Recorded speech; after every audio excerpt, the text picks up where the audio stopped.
അപ്പോൾ തീർച്ചയായിട്ടും ഇത്തരം വിഷയങ്ങളിൽ നമ്മൾ കടുംപിടുത്തം ഒരിക്കലും പിടിക്കരുത്. നമ്മുടെ രണ്ട് പ്രമുഖ സമുദായങ്ങളാണ് നമ്മുടെ നാട്ടിലുള്ള ക്രിസ്ത്യൻ മുസ്ലിം സമൂഹങ്ങൾ.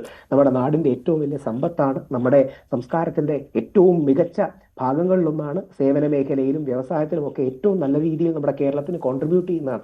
ഇതൊരു സാമുദായിക സ്പർദ്ധയില്ലാത്ത രീതിയിൽ, പരസ്പരം വിദ്വേഷമോ വർഗീയതയോ ഇല്ലാത്ത രീതിയിൽ ഒരു സമവായം കണ്ടെത്തണം. ഇപ്പൊ രണ്ട് പരിഹാരങ്ങളാണ്. ഒന്നെങ്കിൽ സ്കൂൾ അനുവദിക്കുക, ശിരോവസ്ത്രം യൂണിഫോമിനോട് ചേർന്നൊരു കാര്യം.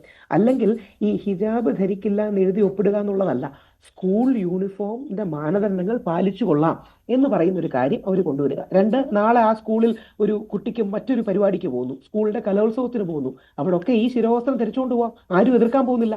കാര്യം യൂണിഫോമിന്റെ ഭാഗമല്ലാത്തൊരു കാര്യം അവിടെ ധരിച്ചുകൊണ്ട് വരുമ്പോഴല്ലേ പ്രശ്നം ഉണ്ടാകുന്നുള്ളൂ. ഉദാഹരണം, നാളെ ഈ സ്കൂളിൽ ഒരു സ്കൂൾ ഫെസ്റ്റിവൽ നടക്കുകയാണ്, കുട്ടിയും അച്ഛനും അമ്മയും എപ്പോഴും ഒക്കെ പോകുന്നു, ഏത് ഡ്രസ്സും ധരിച്ചാൽ കുഴപ്പമില്ല. അപ്പൊ നമ്മൾ ഇതൊരു ഈഗോ ബാറ്റിലായിട്ട് എടുക്കരുത്. നമ്മുടെ ക്രിസ്ത്യൻ മുസ്ലിം സഹോദരങ്ങൾ ഇതൊരു സ്പർദ്ധാ വിഷയമായിട്ടോ ഇതൊരു മത്സര ഇനമല്ല, ഇതിലൊരു കോമ്പറ്റീഷനോ ഗപ്പോ ഇല്ല. മോഹൻലാലിനെ ഓർത്തുകൊണ്ട് പറഞ്ഞ ഇതൊരു വടംവലി മത്സരമല്ല.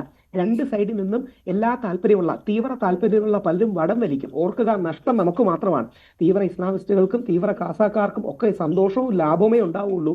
നമ്മുടെ പൊതുസമൂഹത്തിനാണ് നഷ്ടം.